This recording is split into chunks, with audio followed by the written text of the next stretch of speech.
Hello again, YouTube family. Right back at you. Hey, digging in the stash. I'm back with another video. I am sitting in my office slash den slash grandkids toy room.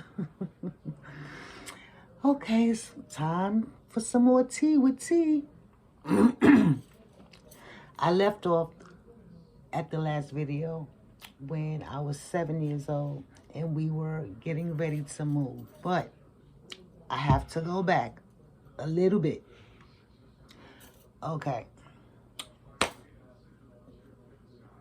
That's when we started going to my maternal grandmother's house more. We was going over there like every other weekend or something like that. We wasn't grandma freaks yet. But hold up, wait. I'm forgetting something. We was home one day. It was my mother, my sister, and I, of course. It was always my mother, my sister, and I. So we were home. And she said, someone's coming over. A friend of hers was coming over. We was excited. My mother don't have friends. No one visits. She doesn't have friends. So she says her friend was coming over. We was excited. We was hoping they had kids. We was happy. Yay. Yes. Okay. So the friend came over. The bell rang. So I said, Mom, can I go to the door? I want to open the door. So she let me go downstairs and open the door. So I ran down the stairs, opened the front door. And there was a man standing there. He had some dark glasses on and he had a stick. And he said something is Faye here or something. I said, you have the wrong house. He said, oh, I'm sorry. And he went to walk away. I said, no, I'm just playing. My mother's upstairs. He was kind of nervous, but he, laughed or he might have said something sarcastic or something. So he came upstairs and my mother introduced him to us. She said, Anita and Jerry, this is Barry. And me and my sister, we was looking at him strange because why he got those dark glasses on and his stick? We've never really seen someone up close and personal, with dark glasses on and a stick. He was blind. So I was talking to my mom. And then, of course, me and my sister, we went into our room and, do what kids do. We were playing. He stayed a couple of hours, and then he left. That was that. So a day or two, maybe 3 days went by. And my father, he came home. My mother, she was pretty bold to have a male come and visit her. So I'm thinking, my father was somewhere where she didn't have to worry about him popping up, coming home. So a couple of days went by and my father was home. Hey, Daddy. Yada, yada, yada. So, next thing you know, my father started arguing with my mom. And put us in the room, closed the door, and he took the knob off. The knob is off. You can't open the door. You have to turn the knob to come out. So he arguing. We hearing arguing, and, we just heard them arguing. Maybe it was just him arguing. My mother probably wasn't saying anything. So when he took the knobs out of the door, my sister, she was looking through the hole. And she said she saw my father holding my mother out the window with his hand on her neck. I mean, it was on the second floor. It was a fire escape right there. He probably was at the window that didn't have the fire escape, adjacent to it. But nonetheless, why would he have her out the window. When if someone seen it, they would call the police. But I didn't see it because my sister didn't let me look through the hole, but she said that's what she seen. So, not sure how long that went on. Then my father put the knobs back in, opened the door, let us out. And, you know, we just went back to, our normal lives. And Friday came. I'm not sure what day that was. Friday came. Excuse me. Friday came. We went to grandma's house. Just to go over there because we can play. We can go outside. We can play. We can stay in the house, play. We had people to play with. Lisa, my aunt, but my sister. She was only 3 years older than me. A year and a half older than my sister. And then Jimmy. Jimmy is my uncle.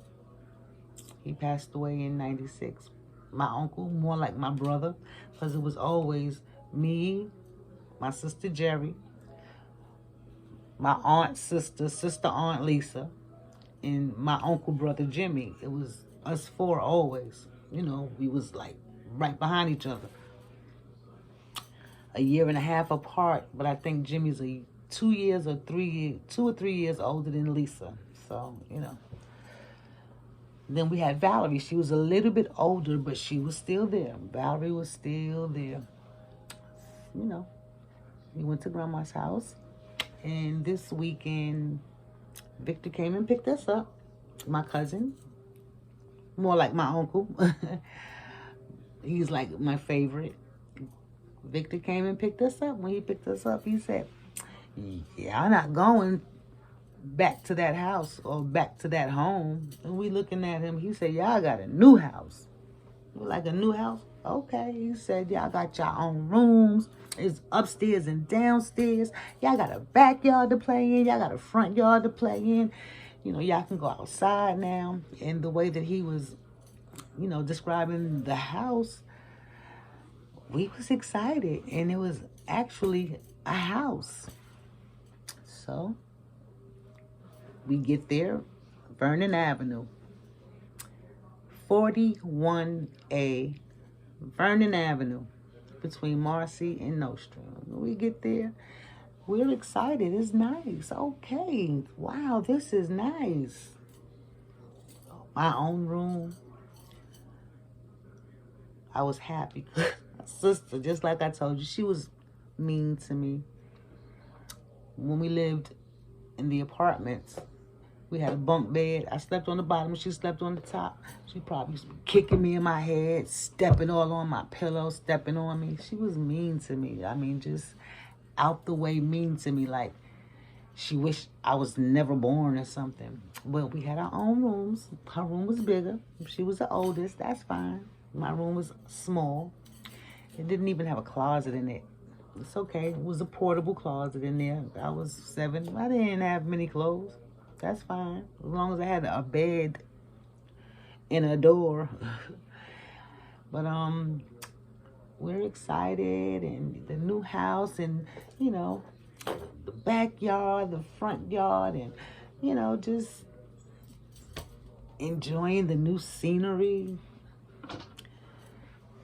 So after that was like a Sunday. Next day, we enrolled in school.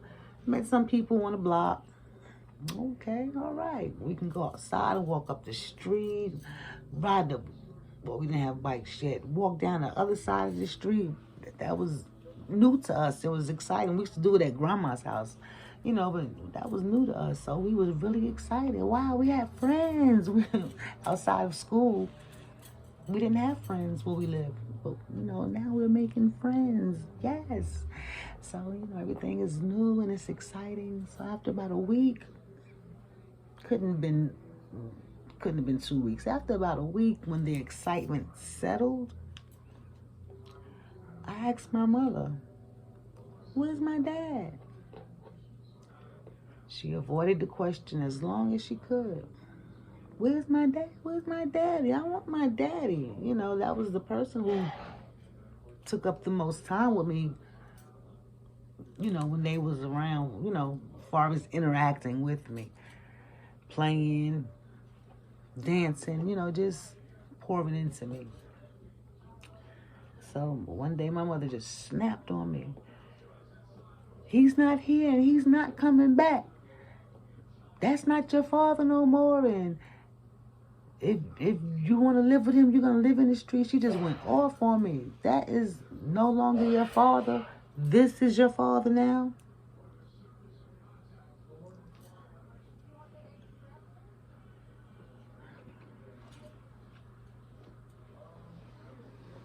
And we were told to call him daddy. This is your dad now.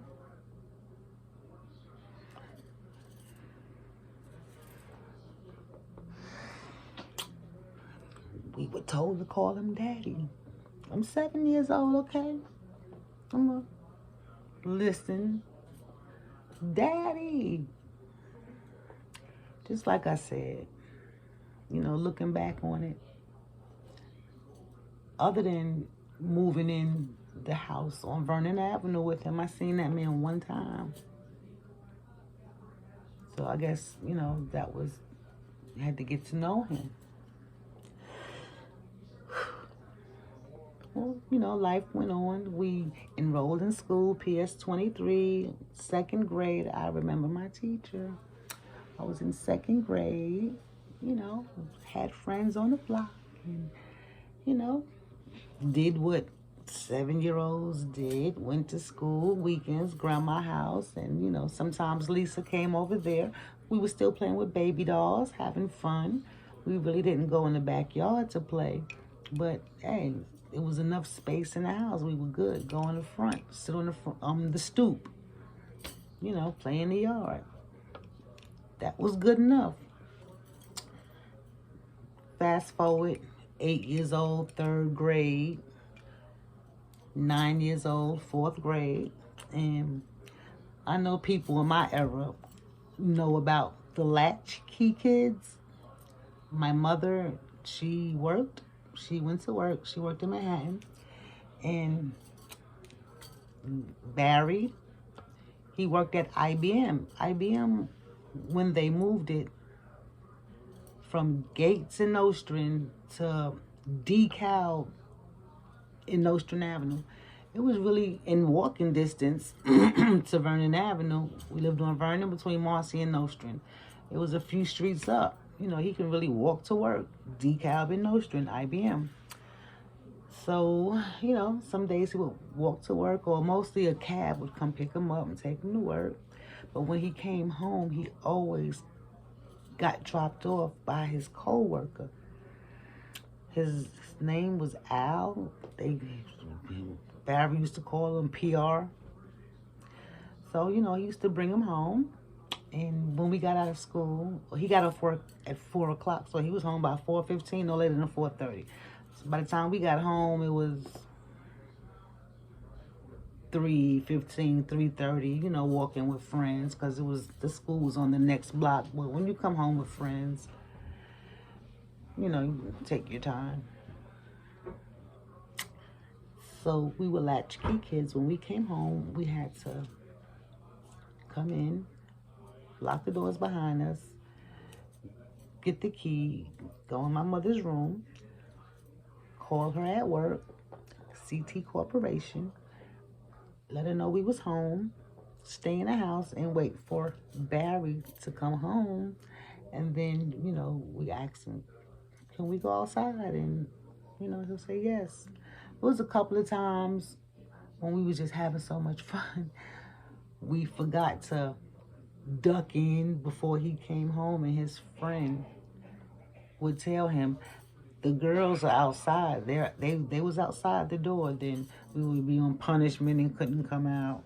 But the only thing we did was just made sure that by the time 4:20 came, we was definitely inside, so we can come outside for the rest of the day. So it happened to be, I was 9 years old, maybe 10. I think I was 10. 10 years old, might have been 9. We was outside the door. That's what we did, walking home from school, you pumped up. You ain't trying to go inside. And we went inside. We went and grabbed something to eat and came right back out. Was on the stoop. Was standing there and talked to our friends. It was only, what, 45 minutes, talk to our friends. And then, just before he would come home, we would go inside and then act like we're just coming outside, when he pulls up. Okay, so this particular day, me and my sister, we both was outside. So, somebody said, your dad is coming up the street or something. So we ducked in, of course. And we waited a few minutes. We'll go to the car because he'll sit outside in the car with his coworker for about 30 minutes. And, come to find out they were sitting out in the car drinking. They would be drinking a bottle of liquor. I guess when they get off work, they stop by the liquor store, then they sit outside, talking, drinking liquor. So, went to the car. Can we come outside? He said, my sister could come outside, but I couldn't. So when he came in the house, I asked again, can I go outside? He said, Jerry can go outside. You can't. You stay in the house. You're on punishment. I said, why am I on punishment? You was outside. I said, well, she was too. Well, you got caught. She didn't. Like, okay. All right. By this time, I was a little fed up with the unfair treatment that I was getting at home. I was fed up and I was mad. So I said, I'm running away. So that day I committed. I committed to running away from home. I said, I'm going to go downtown Brooklyn and I'm going to sleep in Maze. Yep, I'm going to sleep in Maze, the department store. Y'all remember Maze? I'm going to sleep in the store. So I walked from Vernon in Nostrand all the way downtown Brooklyn. I took DeKalb. I was so used to that route because that's how my cousin used to take us, to my grandmother's house when he took us. Or when we would go and get on the bus, that's the way we would go. So I was used to that route. So I started walking. I'm walking. By the time I got down there, I got probably about to where Junior's is at. I was tired and I was hungry.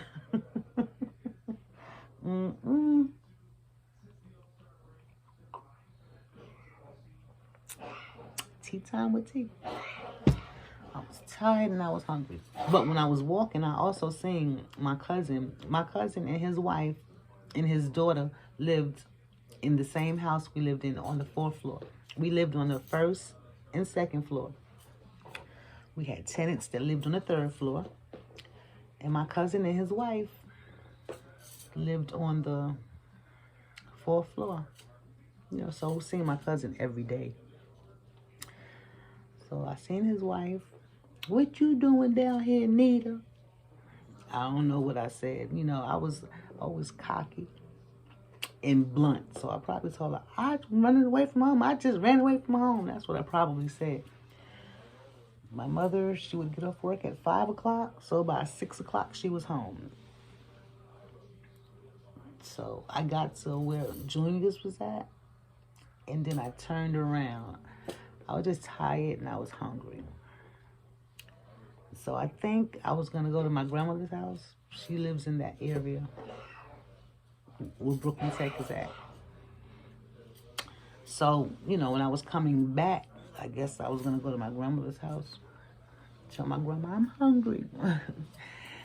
My cousin was coming down DeKalb with my mother in the car.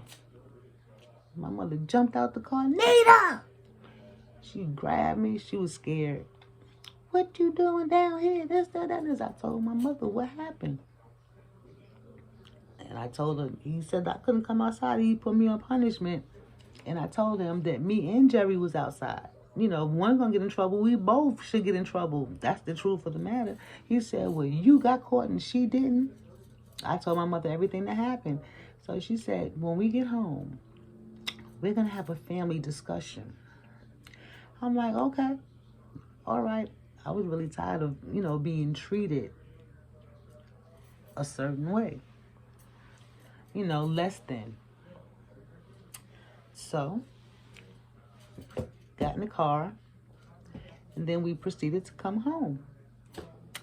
And that's the end of that chapter. I will come back tomorrow with the rest because it gets good from here. Thank y'all so much. Please, please, please like, share, subscribe. No, like, subscribe, and share. See you tomorrow. Have a good night.